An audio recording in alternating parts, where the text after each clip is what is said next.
When you got canceled, was this pre or post healed Maxene? Okay, this was many, many, many, many years ago where I would trend for saying things in an interview that they didn't like, and also at that time I was still very lost. I was a lost soul. I used to be a lost soul, Will. I used to my energy was very, very scattered. When I lost my dad at the age of 21, I turned to partying and alcohol, trying to numb the negative emotions inside me. And I thought, I lost my dad, I'm drinking because that's how we deal with death and grief, right? Yeah. By dealing with grief through drinking and binge drinking and partying, you are actually not helping yourself. You were 21, right? Exactly. I was binge drink. We were trained to binge drink Exactly. at 21 years old in college. Exactly. Did you get addicted to drinking? Of though? course, I got addicted to the party lifestyle because it made me feel good. But I thought How much were you drinking? Oh my goodness, every day. Oh my god!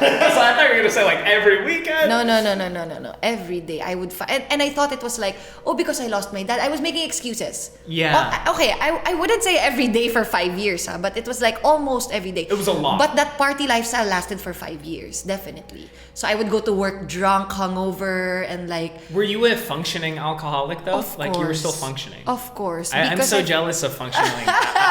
when I drink, I'm useless. Okay, and for me, my dream world is that I can be drunk all the time. So I drink not enough. I only drink maybe once every couple of months. And that's what makes it special, right? That's what makes it fun. It's the best. It's one of the best days of the year whenever I drink because I don't get to do it enough. But yeah, I feel like in a perfect world I can drink every day because one of my issues is I think I work too much. And it's nice that you're aware because I'm most people are not super aware aware. of what their patterns and what their Yeah. problems are. And you talking about this right now, I would like to commend you that you are actually saying what you think is wrong, quote unquote, wrong with you. But it's not wrong. It's just something that we need to find our balance with. And because I know I don't I have enough money to get by and to be happy, but with all the opportunities come, I just keep saying yes to everything. So this is where you learn how to set boundaries. Yeah, So that is why so tough. And to Exactly. be honest, all YouTubers and people in my industry, probably a lot of artistas, I think we don't know how. Everyone has the same issue where we do just not say yes know. to all these Exactly. projects. Because we are raised in a culture where we tend to people please. And people pleasing is a symptom of some mental health conditions. So me personally, my psychiatrist diagnosed me with a mental health condition known as complex post-traumatic stress disorder, which is a condition that happened to me since childhood.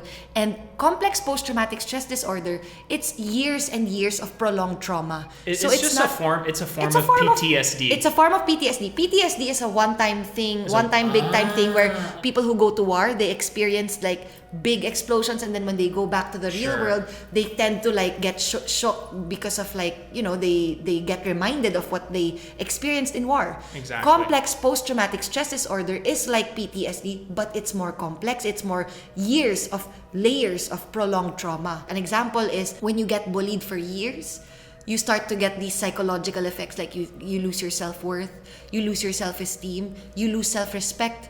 So that's why we people please, because we want people's approval. So now that's why we don't know how to say yes and no as adults. Because we want to say yes to please other people. And then we go into episodes of rage like me because we betray ourselves. Okay. You do not honor what you really want Yeah. because you keep saying yes to other people.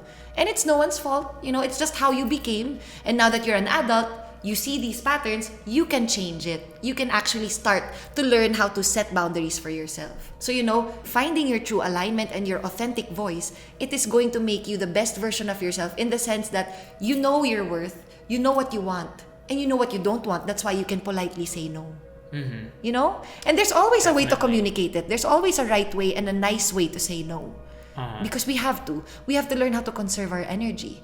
That's another thing, and this is the scientific part of it. We are energetic beings, and one of my teachers said that you as an adult are 100% responsible for the energy that you contribute to the world. And energy is our emotions, our energetic state. Now, if we do not pay attention to these energetic feelings inside of us, we are just gonna unconsciously dispel negative energy all over. But through meditation, we will learn how to harness and work with our own energies. So going back to like alcohol, do you think you have alcoholism in your genes or something? If you liked what you saw and you want to listen to the full episode, then download Spotify and follow us at SuperHuman with Will Dasovich. It's completely free, it's linked below and easy to use.